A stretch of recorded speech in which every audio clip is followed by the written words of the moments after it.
নমস্কার বন্ধুরা, চ্যাটার্জিস কিচেনে সকলকে স্বাগত। আপনারা দেখতে পাচ্ছেন আমার হাতে কচুর ডাঁটা। এই কচুর ডাঁটা দিয়ে অনেক রকমের রেসিপি হয়, আর একটা রেসিপি আপনাদের খুবই পরিচিত, সেই রেসিপিটা আজকে আমি বানাতে চলেছি। আপনারা সবাই জানেন বানাতে, তবু আমি আমার মতো করে দেখাতে চলেছি। আজকে আমি বানাবো মাছের মাথা দিয়ে কচুর শাক। কি মাছের মাথা দিয়ে বলুন তো? ইলিশ মাছের মাথা দিয়ে। চলুন শুরু করে দিই। আমি কচুর ডাঁটাটা কেটে নিই, আপনারা দেখে নিন।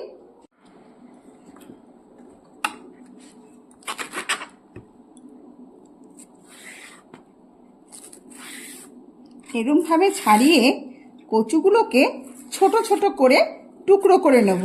আপনাদের দেখিয়ে দিচ্ছি। এইভাবে ছোট ছোট করে টুকরো করে নিচ্ছি। তারপরে আমি এগুলো সব সেদ্ধ করে নেব। কচুর ডাঁটাগুলো ভালোভাবে সেদ্ধ হয়ে গেছে, তাই আমি একটা ঝুড়িতে জল ঝরাতে দিয়েছি। কড়াই গরম হয়ে গেছে, সর্ষের তেল দিয়ে দিচ্ছি। তেল গরম হয়ে গেছে, আগে থেকে হলুদ লবণ মাখানো ইলিশ মাছের মাথাগুলো তেলে ছেড়ে দিচ্ছি। এখানে আমি দুটো ইলিশ মাছের মাথা ব্যবহার করব। মুড়োগুলো ভাজা হয়ে গেছে, তুলে নিচ্ছি। ফোড়ন দিয়ে দিচ্ছি। মাছের মুড়ো ভাজার তেলের মধ্যে পাঁচফোড়ন দিয়ে দিয়েছি, আলাদা করে তেল দিইনি। কচুর ডাঁটাগুলো ছেড়ে দিচ্ছি।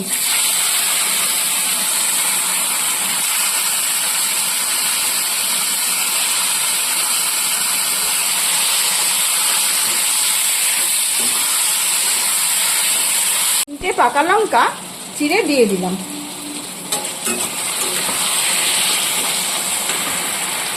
স্বাদ অনুযায়ী লবণ দিয়ে দিচ্ছি।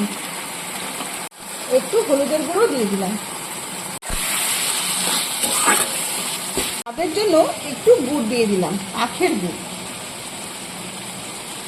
এবার ভালো করে একটু নেড়ে নেব, তারপরে মাছের মুড়োগুলো দিয়ে দেবো।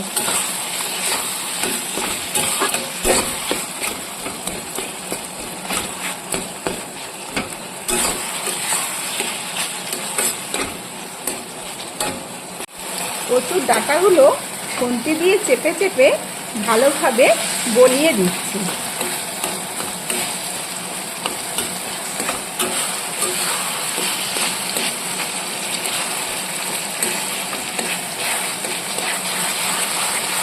ভালোভাবে কষে গেছে কচুর ডাঁটাগুলো। এইবারে মাছের মুড়োগুলো দিয়ে দিচ্ছি।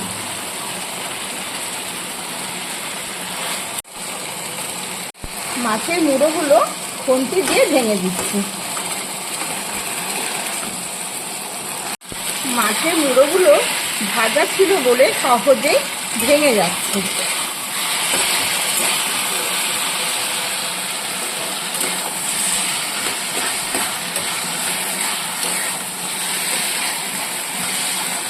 ভালোভাবে কিছুক্ষণ উল্টে পাল্টে থাকতে দিলেই তৈরি।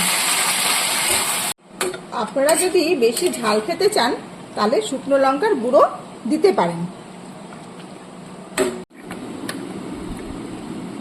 অত্যন্ত সুস্বাদু সাবিকি রান্নাটা তৈরি। ভালো লাগলে লাইক, কমেন্ট, শেয়ার করবেন।